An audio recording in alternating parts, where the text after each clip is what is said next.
Olá, eu sou Antonielle. Este vídeo está sendo realizado para avaliação do módulo 2 do curso de Educação Especial na Perspectiva da Educação Inclusiva, ofertado pela Unifal. Nós vamos realizar uma entrevista com um tema muito importante e fundamental na educação e na psicologia infantil, que é a importância da teoria socio-interacionista de Levi Vygotsky no desenvolvimento da criança. Para isso, nós convidamos a professora Carol. Bem-vinda, professora. Obrigada. Olá a todos, eu sou a professora Carol, eu sou professora de arte, sou especialista em História e também estudante do curso de Pedagogia, e estamos também, eu e a Antonielle, fazendo esse curso de Educação Especial na perspectiva da Educação Inclusiva, e nós vamos falar aqui sobre a teoria socio-interacionista de Levi Vygotsky. Então, para começar, você poderia nos explicar assim, de forma sucinta quem foi Levi Vygotsky e qual a premissa central da sua teoria para o desenvolvimento infantil? Claro. Levi Vygotsky foi um psicólogo russo no início do século XX, e a premissa principal dele era que o aprendizado da criança ele não acontece de maneira isolada, ou seja, todo o seu desenvolvimento necessita de um processo socio-interativo, onde ele é mediado, o aprendizado é mediado pelas interações sociais e culturais que essa criança vai ter com o ambiente e as pessoas ao seu redor. Então, o conhecimento dessa criança ele se constrói a partir do conhecimento e das habilidades que são adquiridas através dessa troca constante com o ambiente. Vygotsky enfatiza que a criança não se desenvolve isoladamente. Então, como a interação social, principalmente com adultos e os seus pares mais experientes, molda o desenvolvimento cognitivo e emocional dos pequenos? Antonielle, essa é uma questão chave. Para Vygotsky, a interação social ela é o motor principal do desenvolvimento da criança, através da linguagem, das brincadeiras, das participações em atividades compartilhadas, onde a criança ela internaliza os conhecimentos adquiridos, os valores culturais e as habilidades. Por exemplo, uma criança, quando ela aprende a se comunicar, ela não nasce falando. Ela aprende observando e interagindo com os seus pares, Então essas interações sociais, elas são uma ponte, onde a criança, através dessa ponte, a criança acessa o mundo através do conhecimento, das ferramentas que vão sendo adquiridas no processo de aprendizagem. E você poderia nos dar um exemplo prático, de como essa interação acontece no cotidiano de uma criança? Claro. Quando uma criança está brincando de casinha, por exemplo, que é uma brincadeira clássica, ela está imitando as funções que são exercidas naquela brincadeira. Então, por exemplo, o pai, a mãe, quais são as funções dessas pessoas dentro da brincadeira, e também pela experiência que a criança tem na própria vida dela. E com professores também não é diferente. Quando a criança brinca de casinha, ela também, de certa forma, está imitando o professor que ela, no caso, se ela já tiver essa figura, ela imita esse professor, com a orientação de um adulto, apontando para peças, sugerindo encaixes, ou funções sociais dentro da brincadeira, elas acabam aprendendo também a negociar regras, a resolver problemas e reproduzem ali situações da vida real. Um dos conceitos importantes também de Vygotsky é a Zona de Desenvolvimento Proximal, a ZDP. Poderia nos explicar o que ela significa e como os educadores e os pais podem identificar e trabalhar dentro dessa zona para potencializar o aprendizado? Sim, a ZPD é uma zona muito interessante, Antonielle. Ela se refere à distância entre o que a criança consegue fazer sozinha, de forma autônoma, e o que ela consegue fazer com a ajuda de uma pessoa mais experiente, seja um adulto, um professor ou um colega.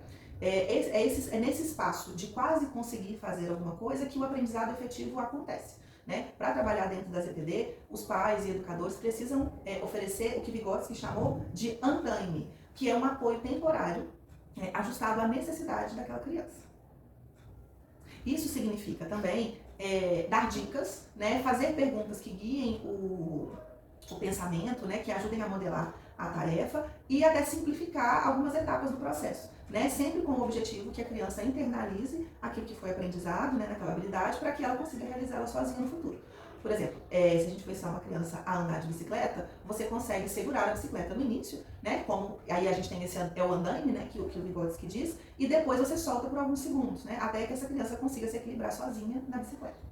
E de que forma a ZDP difere do que tradicionalmente se entende por ensinar algo novo à criança? Entendi.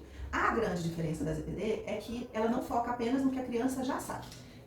E nem também no que ela ainda não sabe. Ela foca no potencial. né? O ensino tradicional, muitas vezes, ele limita a entregar alguma coisa pronta para a criança, né? E a ZPD, por outro lado, propõe esse aprendizado como um processo, como uma construção, onde a intervenção do outro vai ser fundamental para que a criança avance, né, para níveis mais complexos de pensamento e ação. Não é só dar uma resposta, mas também ajudar a encontrar o caminho para essa resposta. É uma construção conjunta, então, Exatamente, né, Carol? Isso mesmo. Vygotsky também deu um peso enorme à linguagem, né, como ferramenta de desenvolvimento. Como a linguagem, tanto a fala externa quanto a fala interna, e a gente fala a questão do pensamento, se entrelaça com o desenvolvimento do pensamento da criança? Para Vygotsky, a linguagem ela é a ferramenta cultural mais importante, né? Inicialmente, a criança usa a fala para se comunicar com os outros, né? É o que a gente chama de fala social. Depois, ela desenvolve uma fala que a gente chama de fala egocêntrica, que é quando ela fala consigo mesma em voz alta. Como se ela estivesse falando em voz alta enquanto ela está brincando, por exemplo, né? Na hora do faz de conta. E essa fala egocêntrica não é um sinal de imaturidade, né? Ela é também uma transição para o pensamento verbal, que é o pensamento interno. A linguagem ela não é só um meio de expressão, ela também ajuda a organizar e estruturar o nosso pensamento, né? Sem a linguagem, os nossos pensamentos provavelmente seriam muito mais rudimentares. E nesse sentido, então, qual seria o papel dos contos, né, das conversas, da leitura na formação do pensamento da criança? Sob a ótica, né, vygotskiana. Eles são vitais, né, absolutamente vitais. Os contos, as conversas, a leitura, eles expandem o vocabulário da criança, expõem essa criança a diferentes estruturas linguísticas, né, e narrativas também, e vai ajudar essa criança a compreender conceitos que são mais complexos. Ao ouvir uma história, por exemplo, a criança ela não vai só aprender novas palavras, mas ela também desenvolve a sua capacidade de imaginar, né? A imaginação é trabalhada, né? Seguir uma sequência lógica, de se colocar no lugar dos personagens, né? As conversas, por sua vez, elas permitem que a criança organizem as ideias, façam perguntas e articulem, né, o próprio pensamento que elas vão desenvolvendo ali durante essa atividade. E tudo isso contribui para que a formação do pensamento seja cada vez mais elaborada e mais flexível. E como a gente poderia, então, pensar a teoria de Vygotsky trazendo, né, para essa educação inclusiva, para as necessidades, né, das crianças? Como que você faz essa relação? Essa pergunta é muito pertinente, principalmente quando a gente fala de crianças com alguma necessidade especial. A teoria de Vygotsky ela é fundamental para a inclusão, né? Ela mostra para a gente que, mesmo diante dos desafios específicos, o desenvolvimento das crianças com necessidades especiais ou com algum tipo de deficiência também se dá por meio de mediação social e cultural. Então, o foco não está na limitação, mas no potencial do desenvolvimento que pode ser alcançado com as adaptações corretas. A gente vai sempre presumir competência, né? Eu costumo falar isso. Ao invés de isolar, a abordagem vygotskiana, ela incentiva a criação de ambientes que são inclusivos para a interação com os pares, né, e com os adultos. O uso dessas ferramentas, como as tecnologias assistivas, comunicação alternativa, elas são exploradas para promover o aprendizado e a participação plena, né, do aluno no ambiente. A ZDP é ainda mais relevante aqui, pois o andaime, como a gente mencionou antes, ele se torna essencial para superar as barreiras e construir novas habilidades para esses alunos. Que bom. E para finalizar, qual é a mensagem que você deixa, né, para os pais, para os educadores? Pensando, né, para finalizar, qual é a mensagem que você deixa, Carol, para os pais, para os educadores, né, sobre a importância da teoria de Vygotsky, em como olhamos, né, o desenvolvimento das nossas crianças e como nós apoiamos esse desenvolvimento?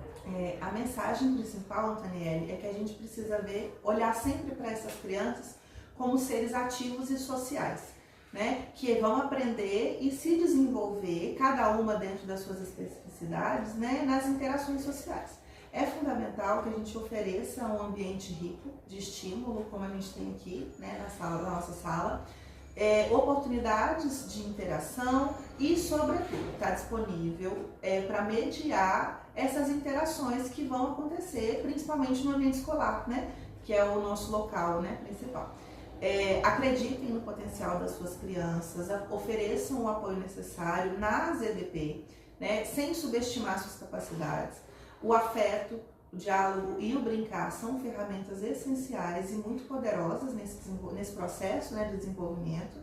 E nós somos co-construtores no desenvolvimento dessas crianças. Então é importante sempre presumir competência, de que sim, eles dão conta e e tentar, né? Acho que isso é mais importante. Ai, que bom. Muito obrigada por compartilhar conosco os seus conhecimentos. Tenho certeza que foi muito enriquecedor. Eu que agradeço a oportunidade.